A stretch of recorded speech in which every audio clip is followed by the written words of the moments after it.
All right, all right, all right. Okay, so like I think I've been quite liberal with the way I've been for quite a while. I think I've been quite fair and I've tried to be quite fair, but yesterday's antics that I saw after my stream, and for those of you that turned up to the Rise of Kong stream, thanks so much. The viewers had a blast. And it turns out that, the ending where I actually was running around in circles, the game bugged out. I needed to reload in order to trigger the actual event that I wasn't getting. Go figure. But anyway, so after that stream, I sat down and decided to look on the media, and what I saw actually pissed me off. So this isn't going to be my usual friendly thing. I'm actually going to, the gloves are coming off now. We're going to go through a bunch of stuff, including Jim Ryan, his antics. We're looking at the PlayStation price increase. So there's a lot here going on. So let's get down to actual business. If you do enjoy this content and do want to see more reactions like this, make sure to hit that like button and subscribe. You can support me further through my Patreon, YouTube membership, or that super thanks. I mean, especially for this video, right? Because it's going to be a special one. We are looking for that 350 like challenge. You know what? I'm going to make it a 500 like challenge because this one is going to be a special one. Okay, so let's get started. So we have this from Tom Warren, and apparently all the media journalists are now jumping on board onto this. Oh, it's Sony, so we can't really be covering this news because the double standards and the bullshit. And I know some of these media, this may be clipped and go out to them. I really don't give a rat's monkey's ass. They are biased bullshitters, all of them. So let's see.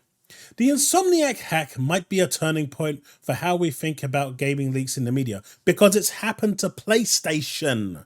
When it happened to Capcom and Rockstar, it was no holds barred. When Microsoft's details got leaked, albeit it was by their own mistake, it was no holds barred. But when it comes to PlayStation, we have to look, it's a turning point, right? Dev community and fan base. We've seen similar hacks in the past, notably with Capcom and GTA leaks. These are widely covered without the types of editorial decisions and discussions we're seeing today. Because fuck Capcom, fuck Rockstar, they're, small indie companies. They make shit games. No one cares about them. But when it comes to their overlords, when it comes to Sony, PlayStation, holy shit, it's a turning point. Something clearly feels different this time round. Of course it does. It's their overlords that are being hacked. And I think it's because it's Insomniac. Like I said, it is their overlords. Their beloved developers that create awesome games. Because Capcom makes shit games. Devil May Cry, Monster Hunter, Resident Evil. These are all shit games. Rockstar makes shit games with Red Dead Redemption, Grand Theft Auto. They make a bunch of shit games. At least that's what they're saying, right?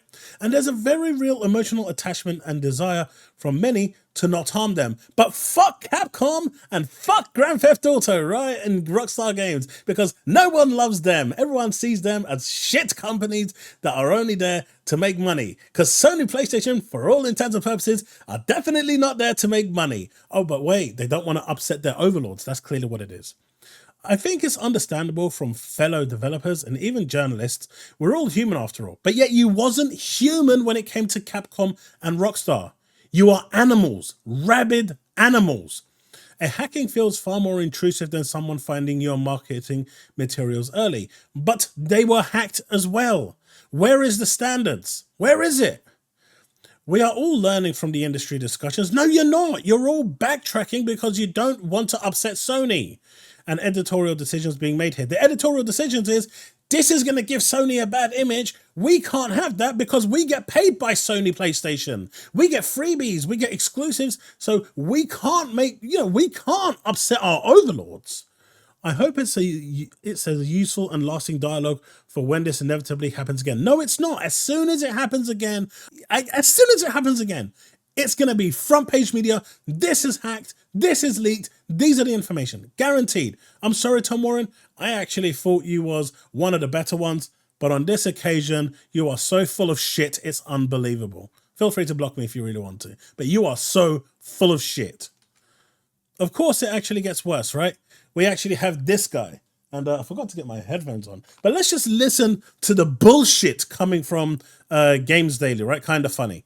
Number one, the continuing saga of Grand Theft Auto 6. If you were under a rock all weekend, maybe offline, maybe you missed it, Grand Theft Auto 6 did in fact leak a whole bunch of footage from it, a whole bunch of information, and now we are dealing with the fallout as Rockstar in Take-Two, pretty litigious people have taken to the internet to be like, yo, we're gonna fucking kill this guy. Keep in mind, right? They are celebrating the leaks. They are laughing about it. They don't give two fucks about Capcom, Rockstar. They are celebrating the leaks, right? They are celebrating it. Celebrating. This has led to a giant conversation about how this should be handled in reporting video game news. I wanted to come to you and talk to you about how we'll approach it on Kind of Funny Games Daily today. Today, we will not go into the details of this leak. We will instead talk about the human component. All the developers at Insomniac who just had years and years of work published when it was not ready to be seen, information published when it was not ready to be seen, contracts published when they were not ready to be talked about. I mean, really? Really? So this isn't new, Games Daily? No? Capcom released this leak. Let's go. This isn't new. No. You did. Wasn't these people human? The human element? No. All of their dates leaked? No. None of that mattered. No. Oh, what about this one? The biggest leak in gaming history. Grand Theft Auto 6. This wasn't anything to do with like the human element of anything. So why is it when it comes to Sony, it's a human element, you biggest fraud. You fucking fraud. That's exactly what you are. A fraud. You know, then we go here. Screw Rockstar, screw Capcom, but hey, leave Insomniac alone because goddamn, they give us money, they feed us, they house us, they make sure we've got money, we can pay our rent, they give us free PlayStations. Screw the others because they don't give us anything for free. I mean, am I wrong? Am I wrong? And in the comment section, you're going to see clearly Rockstar has never been an outstanding. Oh, what has the brand got to do with it? A hack is a hack, right? Details being released is details being released. Like, come on. How much more double standards can the media possibly portray? Now, if they actually do this for every other company coming forward, good shit. But you know, and I know that that is not going to happen. The next company that isn't Sony, that gets their details plastered all over the internet, that's going to be front page fucking news. Look at it. Leave them alone. It's a big contrast from what it was previously, right? Where biggest leak ever, all release dates leaked. To leave them alone because it's Sony. That is the only reason. Only reason. Anyway, enough of that. That's absolutely unacceptable, in my opinion. Unacceptable. Now we have here, PlayStation might be planning to increase game prices from 70 to 80 to 100 in 2027. I actually think they're going to increase it to 80 by next year. And I think over the time, every 2 years, they're going to look to increase it by $10 until they get to 2027. The cost of games is actually increasing. I mean, we saw games from Miles Morales costing like 260 million.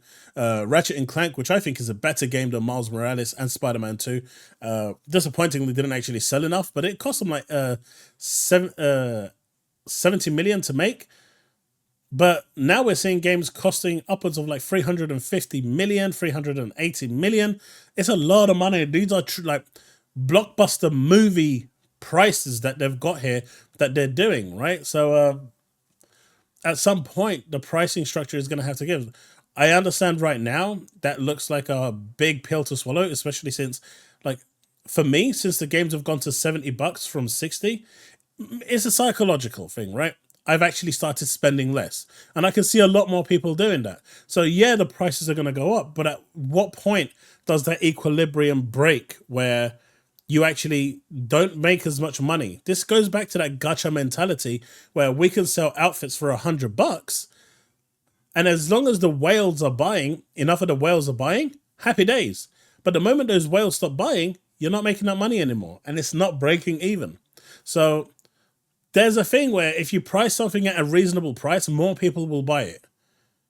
Like, for example, in a gacha game that I play, there are skins priced at £100. I will not buy it. I haven't bought one. Not one in over 18 months that I've been playing it, right?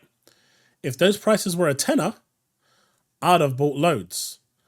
So now they've gone from making no money off me for 1.5 years, where they could have been making money off loads of casuals like me for that 1.5 years. Which option is better? And I think this is where they're actually not, they're losing that balance. Because salaries aren't increasing. Inflation is increasing, but our salaries aren't, at least in the UK, our salaries aren't increasing with inflation. So there's people here that haven't had a pay rise in 5-6 years. So their actual salary that they were earning 5 years ago is worth a hell of a lot less now than it was 5-6 years ago. So, you know, if that continues that trend going forward, they're actually earning less and less as each year goes by as inflation rates increase.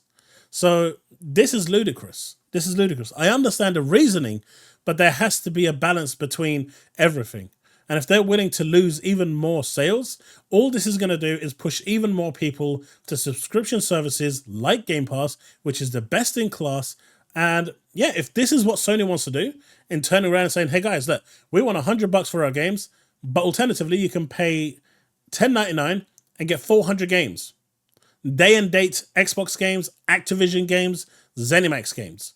But if you come to us, you're going to pay $100 per game. Where do you think people are going to, the average household is going to go to? Game Pass. Clearly, it's the better option. This whole thing about ownership is finished, right? You don't even own your physical game. The moment you've got any form of internet access, they can block your game, free your profile quite easily if they really wanted to. So the ownership side doesn't even match up anymore. The only thing about physicals right now is just owning the physical copy. That's it. I don't know. This to me seems like a really bad choice. I understand the reasoning behind it. I really do. But I really think that £100 by 2027, maybe if they increase it to like £80 by 2027, I could see it. We've literally just had a $10 increase to 70, and we're also seeing, like, you know, early access £100. That should be sufficient because a lot of people like the early access. They're basically double dipping there. Or buy the game now and pay an extra £30 and get early access and get these bunch of freebies as well with it. That's the way they should be doing it, not this. This is basically going to be £100 plus £30 on top of that to get early access. No, that's ludicrous. Finally, we come up to this one over here. PlayStation CEO Jim Ryan has sold 45,000 shares of Sony stock amidst the crisis that is currently rocking PlayStation. You know, at this point, I know they said they pushed out Jim Ryan, but Jim Ryan has just made bank, right? He's just made bank. He made over $3 million in gross proceeds. Now, I know this information shouldn't have come out, but with all the leaks, it's come out. I don't even know if this is part of the leaks, actually. I think this is just public knowledge because he's actually sold the shares, sold during the past 3 months. Yeah, this is pretty yikes for Sony. Like, it's really not looking great for Sony. They're talking about price increases. They're getting, you know, all their laundry is now out in the open. They're canceling games left, right, and center. They're, you know, head honcho Jim Ryan, who they said isn't, you know, doing anything bad. He didn't do anything bad, but anything. He was pushed out, right? We all know he was. He's now basically saying, you know what? I'm going to cash in on my shares now because this is a sinking ship. If I wait any longer, especially amidst the news that there's now, I'm going to lose a hell of a lot of money. So I'm going to jump ship now, cash in my shares, part my ways, and see ya. I'm not even going to wait until April, you know, when my dead time is. I can see the ship sinking, so I'm selling now, and I'm getting out of here. I mean, the writing is on the wall. PlayStation is in a dire place. But you know what? Do you know what? As long as you got lemons like this and lemons like this, who will stand there and have double standards like this and this, and then come out with the biggest bullshit like this? You know what? I think as long as Sony has the shielding and the positive PR, they may just break through it. But it's thanks to the media's bias. Nothing else. The media's bias. That's it. All right, folks, that's the video. Let me know what you think in the comment section below. Let's have that discussion, and I'll see you next time. But my God, the double standards with this is atrocious. The fact that all the media is turning around and saying that they're not going to cover it because it's a beloved PlayStation company. But when it came to Capcom and Rockstar, they can go fuck themselves. That's basically what Games Daily and The Verge said, right? They basically said it hits differently when it's Insomniac, who makes great games. Resident Evil 4 Remake, which was nominated for Game of the Year. Resident Evil Village, Game of the Year nomination. You know, Monster Hunter. These aren't great games, apparently. You've heard it here first. The Verge says that these are not great games, because if they were, only companies that make great games are allowed to have sympathy and pity. If they don't make great games, they can be shat on all you like. That is now the media standard, right? That is exactly what he said, right? I'm not making it up. I'm not twisting words. It was said, and I quote, where is it? Something feels clearly different this time around, and I think it's because it's Insomniac. They're a beloved developers that create awesome games. But when it came to Capcom and Rockstar, apparently GTA 6 isn't awesome games, right? Nah. We'll discuss this more in our stream later today. But yeah, thanks so much for turning up for the video. I'll see you in the next one. Remain legend.